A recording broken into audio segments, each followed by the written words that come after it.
ஐயோ சின்ன பொண்ணை கற்பழிச்சு கொண்டுட்டாங்களா? இந்த மாதிரி கேட்டுட்டு நாளைக்கு எல்லாரும் வாயில இட்லி அடைச்சிட்டு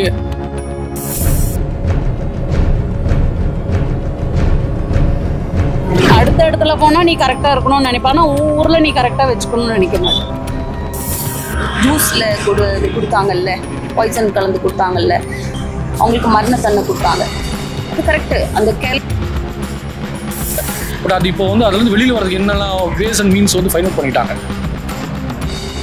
அந்த சின்ன குழந்தைய அப்படி பண்ணும்போது ஆட்டோவில் கூட நாளைக்கு நான் உன்னை ஆட்டோவில் ஏற்ற மாட்டேன் அந்த ஆட்டோக்காரர் சொன்னதும். ரெண்டாவது, இன்னைக்கு வந்து படித்த பிள்ளைங்க பசங்க பண்ணுற அட்டகாசம் ரொம்ப ஜாஸ்தி ஆச்சுங்களா. இந்த ரேஸ் கோர்ஸ்லேயே பார்த்தீங்கன்னா இந்த செக்ஸ் எஜுகேஷன் சொல்லிக்கிட்டு இருக்காங்க, அதை இம்ப்ளிமெண்ட் பண்ணாங்க. இன்னும் ஒன்றும் பண்ணுற மாதிரி தெரியல. பல கவர்மெண்ட் வந்துடுச்சு போயிடுச்சு. நம்ம எப்படி வேணாலும் போகலாம், தாண்டோடித்தனமாக போகலாம். இன்னைக்கு என்ன ஆச்சுன்னா சுதந்திரன்றது வந்து அதிகமாகிருச்சு. இதை வச்சுட்டு அவங்க வந்து வெளியில் போய் ஜாயின் பண்ணிடுறாங்க, சஸ்பென்ஷன் வாங்கிடுறாங்க அந்த ஆர்டரை வாங்கிட்டு. பட் திருப்பி ஏதோ ஒரு இஷ்யூ ரீசன் சொல்லிட்டு வேற ஸ்கூலில் போய் ஜாயின் பண்ணிடுறாங்க. என்னை கேட்டால் இவங்களுக்கெல்லாம் தண்டனை என்ன தெரியுங்களா? உண்மையாலுமே செய்கிற ஆண்களுக்கு நான் பச்சையே சொல்கிறேன்.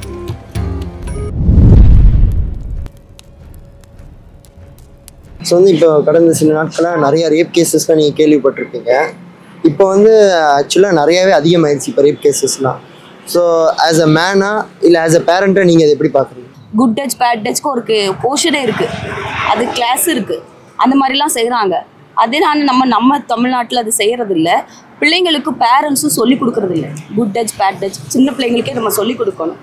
அதாவது இப்போ கேரளாவில் உள்ள பெண்ணுக்கு வந்து இப்போ ஒரு காதலனுக்கு வந்து இந்த இது ஜூஸில் கொடுத்தாங்கல்ல, பாய்சன் கலந்து கொடுத்தாங்கல்ல, அப்போ அதில் வந்து அவங்களுக்கு மரண தண்டனை கொடுத்தாங்க. அது கரெக்டு. அந்த கேரளா டிபார்ட்மெண்ட் கரெக்டாக செஞ்சுருக்காங்க. கேரளாவில் உள்ள அந்த இதில் அவங்க கரெக்டாக கவர்மெண்ட்ஸ் கரெக்டாக செஞ்சுருக்காங்க. ஏன் நம்ம தமிழ்நாட்டுக்கு அது வரக்கூடாது? ஐயோ சின்ன பொண்ணை கற்பழிச்சு கொண்டுட்டாங்களா? இந்த மாதிரி கேட்டுட்டு நாளைக்கு எல்லாரும் வாயில இட்லி அடைச்சிட்டு வேலைக்கு தான் போவானுவேன். யாரும் வெளியில வந்து நாங்களே ப்ரொடெஸ்ட் பண்ண மறதில்லை. அப்புறம் இதோட முடிஞ்சிடும். இதை விட பெருசாக ஒன்று நடந்தால் மறந்துடுவாங்க ப்ரோ. அதனால தண்டனைகள்லாம் கடுமையானதான் சட்டம். இந்த மாதிரி சமூக சீரழிக்கிறவங்கலாம் குறைவாங்க. நம்ம கோயம்புத்தூரில் பிகாஸ் இப்போ இது நல்ல ஒரு மெட்ரோ சிட்டிக்கு ஈக்குவலண்ட்டாக வந்துட்டு தான் இருக்குது. கல்ச்சர் வைஸும் வந்து இட்ஸ் வந்து வெரி குட் சிட்டி. அதில் இந்த மாதிரி நடக்குதுன்னா அது அக்செப்ட் எங்கேயுமே நடக்கிறது அக்செப்ட் பண்ண முடியாது. கோயம்புத்தூர் எல்லாருமே வந்து நல்லா மிங்கிளாகி தான் போயிட்டுருக்கோம். கேர்ள்ஸும் அவங்களும் வந்து என்ன பண்ணணும்னா ஃபீமேல் சைடும் வந்து அவங்க எந்த இன்டென்ஷனோட பழகுறாங்கன்றதையும் வந்து ஷுட் ரியலைஸ் வந்து யாராவது எல்லாருமே ஃப்ரெண்ட்லியான என்வரான்மெண்ட்டில் இருக்கிறாங்க. பட் அதை அவங்க வந்து தப்பான ஆஸ்பெக்டில் எடுத்துகிட்டு அதை மிஸ்யூஸ் பண்ணிடுறாங்க. அவங்க நம்பி தான் கூட எல்லாமே ஜாலியாக போகிறாங்க. அது மிஸ்யூஸ் பண்ணுறாங்கன்னு தான் நினைக்கிறேன். அந்த ரிலேஷன்ஷிப் ஒரு லாயலான ரிலேஷன்ஷிப்பாக மிஸ்யூஸ் பண்ணுறாங்க. அதுக்கு அது ட்ரஸ்ட் இல்லாமல் இருக்க முடியாது. ட்ரஸ்ட்டோடு தான் இருக்காங்க. பட் அது ஸ்பாயில் ஆகுது. அது ஸோ இதுக்கு வந்து ஏன் ஜஸ்டிஸ் கிடைக்க மாட்டேங்குதுன்னு நினைக்கிறேன்? ஜஸ்டிஸ் நம்ம எல்லாருமே போராடணும். பேரண்ட்ஸாக உமனாக பார்க்குறது தனி மனித ஒழுக்கம் இல்லைன்னு தான் நான் எதிர்பார்க்குறேன். ரெண்டாவது, இன்றைக்கி வந்து படித்த பிள்ளைங்க பசங்க பண்ணுற அட்டகாசம் ரொம்ப ஜாஸ்தி ஆச்சுங்களா. இந்த ரேஸ் கோர்ஸ்லேயே பார்த்தீங்கன்னா கொஞ்சம் கூட ஒரு என்ன சொல்கிற பொதுவெளியில் எப்படி நடந்துக்கிறதுன்னு தெரியாமல் இருக்கிறாங்க. முதல் பேசிக்கான விஷயம் தனி மனித ஒழுக்கம். அந்த ஒழுக்கம் இருந்தாலே இது வராது. உங்கள் வீட்டு பிள்ளைய நீ செய்வியா? மேபி இப்போ அது கூட ஒரு 10% நடந்துட்டுருக்குது. இருக்கிற பொம்பளைங்களாகட்டும் ஆம்பளைங்களாகட்டும் அவங்கவுங்க உறவினர்களாக நினச்சா இது நடக்காது. ரெண்டாவது, பொது வெளியில் வந்து இன்றைக்கி வந்து எல்லாமே கார்ப்பரேட் மயமாயிருச்சு ஆச்சுங்களா. இன்றைக்கி வந்து யாருக்குமே வந்து அந்த செல்ஃப் ரெஸ்பெக்ட்ன்றது இல்லாமல் இருக்குது. நம்ம எப்படி வேணாலும் போகலாம், தாண்டோடித்தனமாக போகலாம். இன்றைக்கி என்ன ஆச்சுன்னா சுதந்திரன்றது வந்து அதிகமாகிருச்சு. அதனால தான் இவ்வளோ தப்பு நடக்குது. அதுவும் பார்த்தீங்கன்னா ரீசெண்டாக இந்த ஒரு 1 or 2 months நிறைய ஃபைல் ஆகிருக்கு.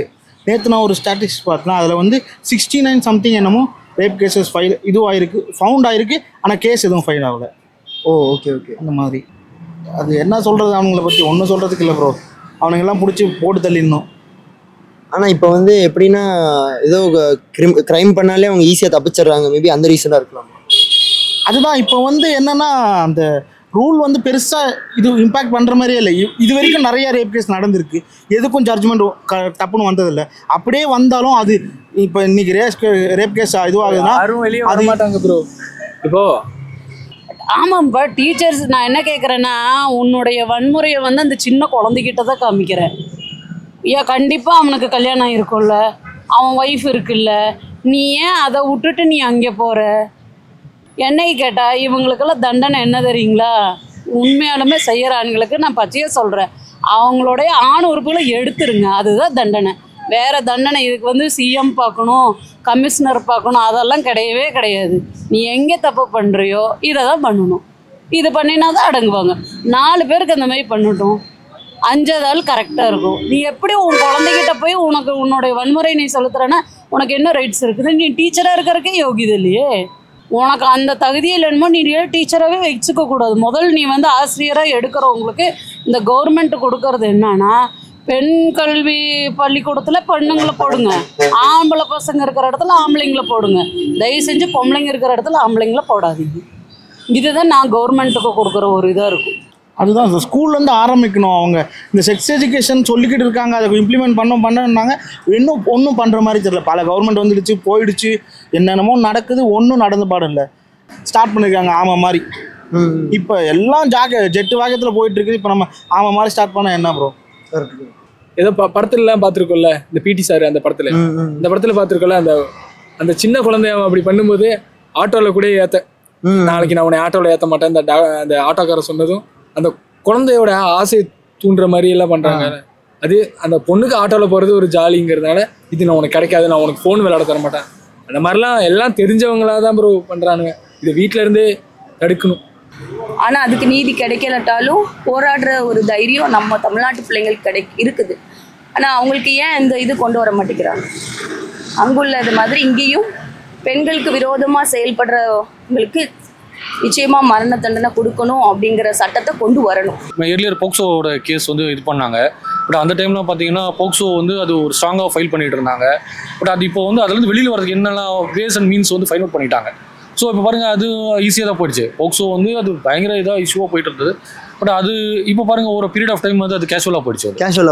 இப்போ நீங்கள் எல்லா இடத்துலையும் நடக்குது, அது அவங்க வெளியில் வந்துடுறாங்களே ஈஸியாக வந்து. அது ஏன் வந்து நடக்குதுன்னு சொல்லிட்டு அது இது ஜஸ்டிஸ் அவங்க தான் வந்து இதுக்கு வந்து அதுக்கு ஒரு ஸ்ட்ரிக்டான பனிஷ்மெண்ட் கண்டிப்பாக இருக்கணும். வந்து இருந்தால் தான் ஸ்ட்ரிக்டான பனிஷ்மெண்ட் தான் அதில் வந்து வெளியில் வர முடியாத மாதிரி இதுக்குள்ளே போகணும். இப்போ ரீசெண்டாக ஸ்கூலில் கூட அந்த ஆர்டிக்கலில் அந்த இதை வச்சுட்டு அவங்க வந்து வெளியில் போய் ஜாயின் பண்ணிடுறாங்க, சஸ்பென்ஷன் வாங்கிடுறாங்க அந்த ஆர்டரை வாங்கிட்டு. பட் திருப்பி ஏதோ ஒரு இஷ்யூ ரீசன் சொல்லிட்டு வேறு ஸ்கூலில் போய் ஜாயின் பண்ணிடுறாங்க அப்படின்ற மாதிரி. அதுக்கு வந்து அன்பில் அவர் மகேஷ் வந்து ஒரு மினிஸ்டர் வந்து அதுக்கு நம்ம ஸ்டாப் பண்ணுறதுக்கு ஸ்கூட்டனைஸ் பண்ணி எடுக்கணுன்ற மாதிரிலாம் சொல்லியிருந்தாங்க. ஸோ அந்த மாதிரி ஏதாவது ஒரு வந்து கொஞ்சம் விஜிலண்ட்டாக இதை வந்து பண்ணணுன்றது தான் என்னோட ரெக்வஸ்ட்டும். பொம்பளை பிள்ளைங்க வெளியில் சுதந்திரமாக இருக்கணும், எங்கே போனாலும் அவங்க ஃப்ரீடமாக இருக்கணும். அவங்களுக்கு நிறைய பிள்ளைங்க பாதிக்க தான் படுறாங்க. ஸ்கூலுக்கு அனுப்ப முடியல, காலேஜஸ்க்கு அனுப்ப முடியல. பிள்ளைங்க அப்போ எப்படி படிப்பாங்க? நாங்கள் இப்போ ஆஸ் எ பேரண்ட்ஸ் அவங்க வந்து யாரை நம்பி விடுறாங்க? ஸ்கூல் டீச்சர்ஸை நம்பி ஸ்கூலில் விடுறாங்க, காலேஜஸில் ப்ரொஃபஸர் நம்பி விடுறாங்க. ஆனால் இப்போ ப்ரொஃபஸர்ஸும் சரியில்லை, காலேஜ் டீச்சர்ஸும் சரியில்லை. அப்போ யாரை நம்பி அப்போ எஜுகேஷன் டிபார்ட்மெண்ட் என்ன பண்ணிட்டு இருக்கிறாங்க? தான் எங்களுடைய கேள்வி. அப்போ வந்து பசங்க பொண்ணுங்க தனித்தனியாக இருந்தால் ரேப் கேசஸ் கம்மியாயிரும்னு சொல்லுவாங்க. நீங்கள் பொம்பளையே போய் ஹராஸ்மெண்ட் எதுக்கு பண்ண போகிறா? இப்போ இந்த குழந்தைங்களெல்லாம் சீர்நிறுத்த டீச்சர் கிடையாது, ஆசிரியர் மீன்ஸ் ஆம்பளை டீச்சர் தானே பண்ணுறா, வாத்தியார் தானே பண்ணுறா, பொம்பளை டீச்சர் பண்ணலையே. முதல்ல அவங்களுக்கு மற்ற சர்டிஃபிகேட் எல்லாம் வெரிஃபை பண்ண வேணாம், அவன் ஒழுக்கத்தில் எப்படி இருக்கானா, இல்லைன்னா அதுக்கு தனியாக அவனுக்கு ஒரு கிளாஸ் வச்சுட்டு குழந்தைங்க கிட்ட எப்படி நடந்துக்குங்கன்னு சொல்லிட்டு டீச்சரை போடுங்க, அது வேணால் செய்யலாம். இப்போ இன்றைக்கி தப்போ இந்த மீடியா இருக்குது, நிறையா பத்திரிக்கை இருக்குது, வருது. நாங்களாம் சின்ன பிள்ளைங்களாம் இருந்த காலத்தில் என்ன இருந்தது? அப்பவும் நடக்க தான் செஞ்சுது, வெளியே தெரியாமல் இருந்தது. இன்றைக்கி இதெல்லாம் இருக்கிறங்காட்டி தெரியும். ஃபஸ்ட்டு நம்மளோட வீடு, நம்மளோட குழந்தைங்க, நம்மளோட ஊர், நம்ம இப்படி வச்சுக்கணும், நம்மளுக்கு அந்த என்ன சொல்கிறது, நம்மளை பாதுகாத்துக்கணுன்ற எண்ணம் நம்மளுக்கு இருக்கணும், நம்மளோட சமுதாயத்தை நம்ம நல்லபடியாக பார்த்துக்கணுன்ற எண்ணம் இருந்தால் தான் இந்த தப்பு. இதே நீ ஃபாரினில் போய் இந்த தப்பு பண்ணுவியா? இங்கே தண்டனை இல்லை. ரெண்டாவது அங்கே அடுத்த இடத்துல போனால் நீ கரெக்டாக இருக்கணும்னு நினைப்பானா, உன் ஊரில் நீ கரெக்டாக வச்சுக்கணும்னு நினைக்க மாட்டேன். அதுதான் உண்மை. உன் ஊரில் உன் குழந்தைங்க, என்னோட பள்ளிக்கூடம், இது என்னோட இடம், இங்கே நான் குப்பை போடக்கூடாது, இந்த இடத்துல நான் தப்பு செய்யக்கூடாது, ரோட்டில் கட்டி பிடிச்சிட்டு நிற்கக்கூடாது. இப்போ நாங்கள் பார்த்தோமே ஒரு பொண்ணு நான் கேட்குறேன், உங்களுக்கு இச்சை தொட்ட தீர்ந்து போயிடுதா? அதுக்கு காசு கொடுத்தீங்கன்னா எவ்வளோ பேர் வராங்க. குழந்தைங்கக்கிட்டேயோ மற்ற பொண்ணுங்கக்கிட்டேயோ பண்ணணுன்ற அவசியம் இல்லை. ஃபஸ்ட்டு பேரண்ட்ஸ் வளர்த்துற குழந்தைங்கள கரெக்டாக வளர்த்தணும், அவங்க மேலே அக்கறை எடுத்துக்கணும். ரெண்டாவது அந்த குழந்தைங்களுக்கு எல்லா சுதந்திரமும் இருக்கணும் சொல்கிறதுக்கு. வாத்தியார் மாதிரி இருந்துக்கணும். இதெல்லாம் இருந்தால் தான் கரெக்டாக. இப்போ என்னோட அப்பா தப்பு செய்வார், என் அண்ணன் தப்பு செய்வான்னு நான் நினைப்பேனா? நினைக்க மாட்டேன். என் அண்ணன் என்கிட்ட தப்பு செய்வானா நினைக்க. அதே மாதிரி நீ வெளியே போகிற பொண்ணு அப்படி நினச்சிக்கோ. எனக்கு நல்லவனாக இருந்து பிரயோஜனம் இல்லை, வெளியே நல்லவனாக இருக்கணும். அது ரொம்ப ரொம்ப முக்கியம். This video is brought to you by India Sports in Coimbatore, where winners are made. We supply premium sports material worldwide. Contact us for more details.